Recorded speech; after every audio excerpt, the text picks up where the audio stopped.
Hey guys, Dr. P here again for video 3 of 3 for ACL rehab. So in the previous videos, we talked about video 1 was about getting the range of motion, getting your strength back, and we gave you some simple exercises to try. Video 2 was strength training, really getting your quads to fire up, getting your glutes to fire up, and just working on your mechanics. So now phase 3 typically will require high-level movements, right?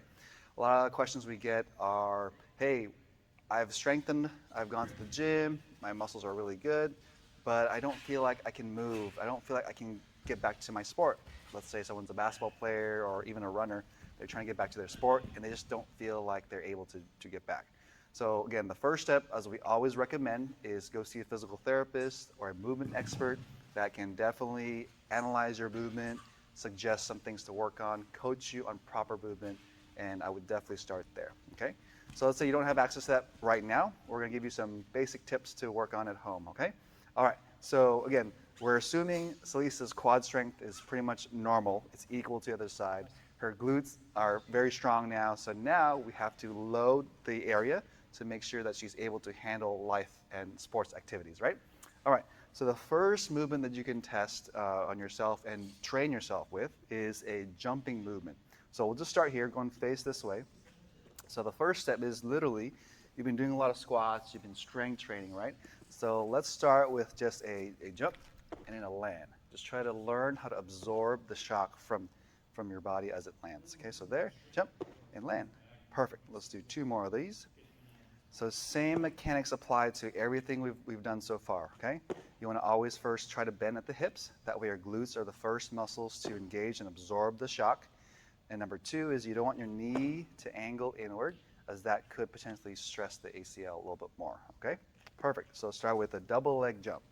So after a double leg jump, that's perfect. What's the next step? Okay, so obviously you start on 2 legs. Let's try a 1 leg jump.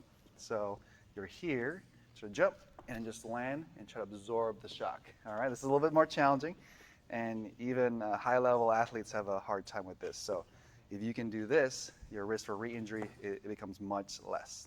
So she's doing a great job of bending at the hips, making sure the knees aren't wobbling or angle inward. Perfect. Okay, great. So that gets pretty easy. You've mastered the 2-leg baby jump. You've mastered the 1-leg jump. So now let's add a little more depth and difficulty. So I'm going to start standing on this box. I'm going to face that way. Perfect. So now you're going to do the 2-leg land, drop land. So go and step off and then just try to land and absorb. Okay? Okay. All right, let's try that again. So it looks pretty good. You're actually, again, bending with your torso, really keeping your core tight, getting your glutes to fire up. Good. Awesome. Let's do it one more time. So again, as far as the reps and sets for all these exercises that I've mentioned, you can go for 4 to 5 sets of between 5 to 10. And not only is it just a movement mechanics training, it's also conditioning your body to handle your sport, right? So it's kind of that bridge from the rehab phase to the performance phase. All right, let's try again. Okay, perfect. So another tip that I would give you is now we're going to try that landing on 1 leg. And this is probably the most advanced exercise you can try. Don't try this at home if you don't feel ready. I would definitely suggest it with a physical therapist to look at your mechanics. But this is one way. Let's say you're way past the surgery date and you've strengthened your muscles and you feel really confident. Let's try this out, okay? So here, stand up. All right, so the first step is just literally just to step off and then just try to land and control that movement there. Right there. Okay, just like that. So just a very simple way to train your body to land with the proper mechanics and to use the proper muscles. Okay, let's try again.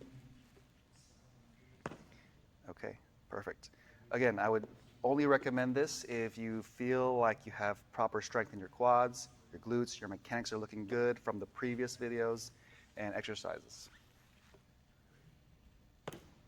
Okay, perfect. Awesome, thanks. So again, just to recap, number 1 goal, early on, range of motion and strength. Phase 2, you want to work on your strength, really get your quads, hamstrings, glutes, everything to come back. Phase 3, this phase we're talking about here is make sure your mechanics are rock solid. Initially, you're gonna have to think about the mechanics. You have to think about where your knee is in space. As you practice it over and over with the reps, it will become automatic.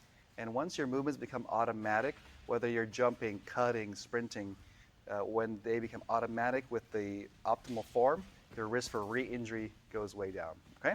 So again, these are just basic tips. Definitely recommend going to see a physical therapist or a movement specialist to help you plan the steps to get you from day 1 after surgery to month 9, month 10. Typically, it can take someone to, as far as the time it takes to go back to your sport. Runners, sometimes it could be up to 5 to 6 months. If you're a basketball player or a soccer player, it could be a little bit longer, maybe 6 months to about a year, depending on how your rehab is. But talk to someone talk to a medical professional that can help you with this process. And if you have any questions, feel free to ask us. We're here to help. And all right, stay tuned for other videos. Thanks, guys.